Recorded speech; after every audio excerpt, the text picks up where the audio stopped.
antennas. This doesn't have to be at the Ka band, the 23, 26 gigahertz. Maybe it's better to go then straight to the 60 gigahertz and use all the industrial developments you have now in wireless gigabit, for example, 802.11n or something, one of those standards, where there is so much hardware available. Then we need also still a bit of a link layer, like the previous speaker.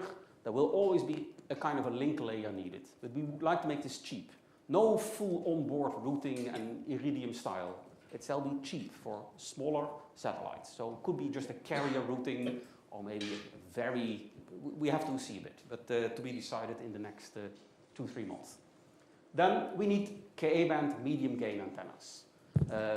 We are quite charmed by some of the developments we see under the SBIR program in the US. Canopus type of Ka band, commercial horn, 23 dBi. I think we would like to see a bit more of those products coming up. And again, for FSS frequencies. Deployable antenna structures, we think that needs a bit more work to be seen which frequency, but in total we will tender something like 3 million for all those developments. Good. What are we doing more? We tendered recently, we're just negotiating the contract, a small CubeSat. Here we have said to the community, give us a CubeSat in 12 months, it shall be in orbit, and it's basically for transmitting a VHF signal. Now, this comes back a bit to regulatory affairs. Now we're talking about a regulatory process which takes place before it ends up in the Red Book.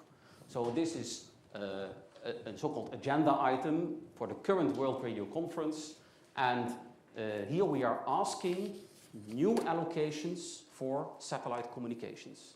This is in the maritime band, so-called Appendix 18 in the radio regulations, and this is around 160 megahertz, and this is for a new maritime system which could be used between vessels, but also satellite and so on.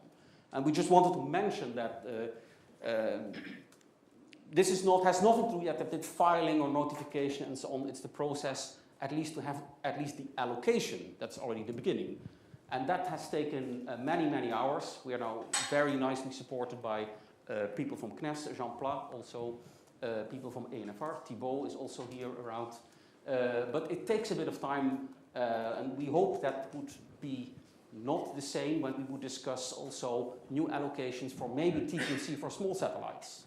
It takes a bit of time to mobilize the whole community to get running, because it takes lots of time to get to this point where we have a certain agreement, for example, with sharing with the terrestrial people.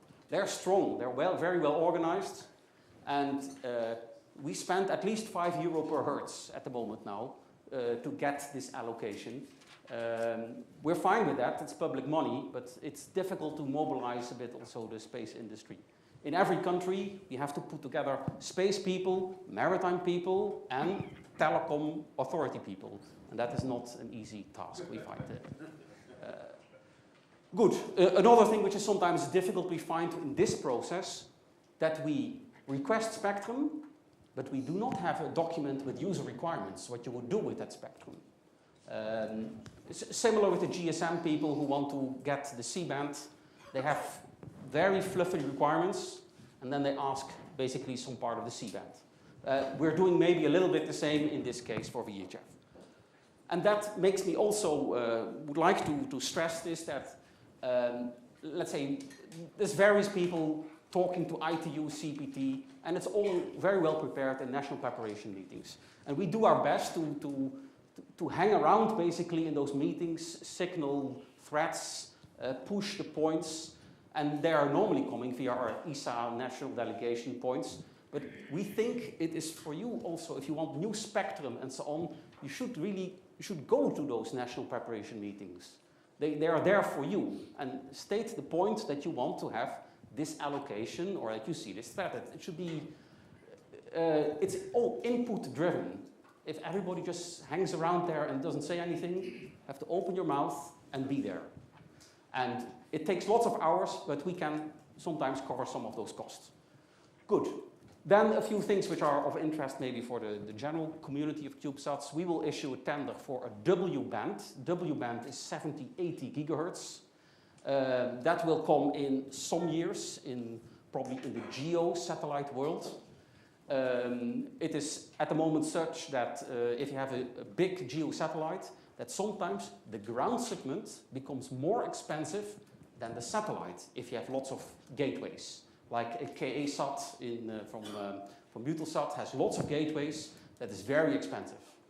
If you would go to QV band and to W band, you're probably going to reduce the prices of that ground segment. So there will be a W band workshop in ESTEC on the 8th of April. Please show up. And the interesting part of that is that in preparation of this W band, we will do a small sounding mission, so a channel measurement for W band. And it's including, let's say, 1 year of operations. There's more than a million or so reserved for that, even 2 million, I think. That might be of interest to you. Good.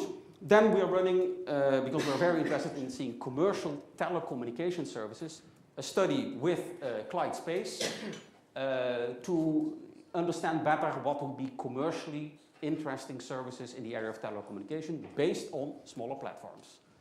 That is not an easy task because we think there's maybe more to be found in Earth observation and radio occultation and things like that. So the other thing which is an interesting application of a small satellite, we are interested to see how far we could do a small sat into GTO, so that is normally the orbit that a launcher reaches, and then it's meant to measure that environment for future geo satellites which use electric orbit raising. And the industry has so the geo industry has a bit the feeling that there is an overspec. Good. One of the last things, on the ground segment, we're working on, together with some of the people in the Google ARA project, is a modular phone. And we are looking at it how to make a SATCOM module. This is, let's say, ideally you would have, let's say, the Planet Labs data coming straight down to a user phone. Or the weather data from the GNS occultation straight down to the phone. There needs to be some processing to be seen, but that is a bit the scenario. In L and S band, this is all doable. Good.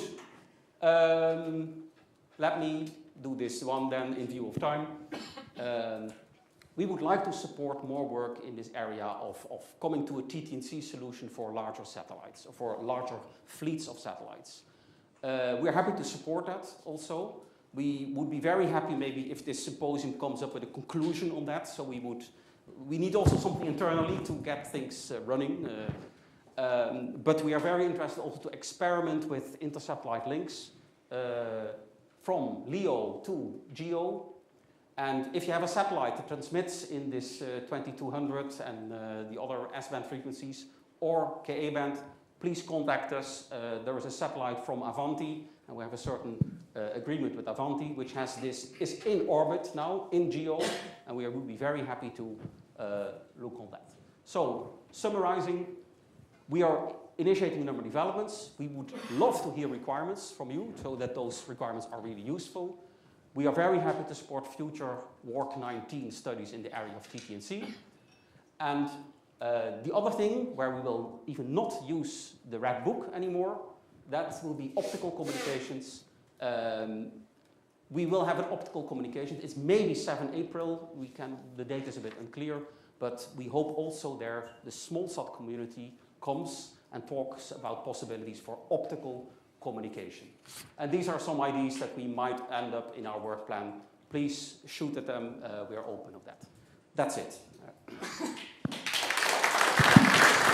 This is just perfect, Frank. I don't know what the small satellite community did for ESA to offer such a beautiful, exciting project. Really, really. And I'm happy to see that also the related study groups of ITUARA involved, you say, agenda item, WRC 1719, whatsoever. That's why a lot of work for the small sat community. Excellent. Thank you. Thank you very much.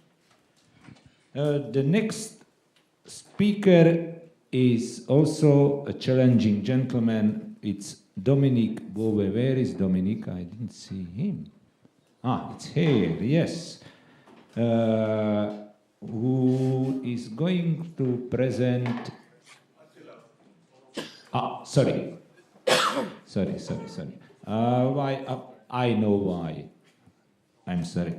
Because I took the text and nobody needs to introduce Professor KOUDELKA. Today we introduced him 4 times. That's why, please welcome and quickly. Yes, I'm sorry, because we really concentrated on the things.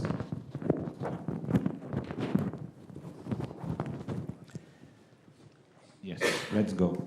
So, good afternoon again. Now I will talk about our next satellite, which is just now under preparation. It's an ESA activity. The spacecraft is called OPSAT. And I will go briefly about the background, the system design, and then I will talk about the experiments that are foreseen for OPSAT. Now, over many years, a lot of ideas have been created by ESA, European industry, patents, studies, prototypes have been made, but the majority of these developments never make it for a real mission. Reason is, we have this vicious cycle, has never flown, will never fly. The reason is risk aversion, which is very good for safety and reliability. I mean, when you build a 300 million euro telecom satellite, which has to create revenue over the next 20 years, you don't take any risks. And when you fly a mission like Rosetta, then you also take no risks. You take what is proven and what it works. It's very good for risk aversion, but not very good for innovation. So in 2011, European Space Operations Center in Darmstadt made a concurrent design facility study looking whether it's possible to build a very small satellite where one can demonstrate and test in orbit new operational concepts. In May 2013, there was an open call by ESA, which had a very good return rate. There were more than 100 proposals from 17 ESA member states, plus a few non-ESA member states. And in June 2013, there was a workshop in Darmstadt where really a lot of interest in this mission was created. In 2013, 2 parallel phase AB1 studies were kicked off, and now the stakeholders in these 2 AB1 studies, they have now joined, and in February this year, the phase B2 CDE1 contract was awarded. Now, a little quiz. Does anybody remember what that is? A mass storage of bygone days, floppy disk, a 486 machine, yeah, and MS-DOS programs. Now, if the IT industry would have developed the same way as the packet utilization standard, then we would still work with these type of things. So this was introduced on 1st of May in 1994, and it's still in operations and service. So it was considered by ESA it's time to look for something new and first to test and demonstrate it in a real environment. So here's the mission statement of OPSAT. It's a safe hard and software laboratory flying in a LEO orbit, reconfigurable at every layer from the channel coding upwards, available for authorized experimenters to demonstrate new mission operation concepts and do, among others, a lot of hardware and software experiments. So at the core, it shall have a very powerful processor, state-of-the-art processor on board, using COTS components wherever possible, using a proven launch adapter. It shall be operational for at least 1 year. It must be thermally and power safe. And as you see here, this was the minimum requirement for the processors running Linux and Java Virtual Machine with substantial onboard memory and reconfigurable FPGAs. So the experimenter is able to upload complete software images. So you are doing things here which is normally a no-go for a space mission. You can change the complete flight software during flight. Yeah? However, there's always a backup because the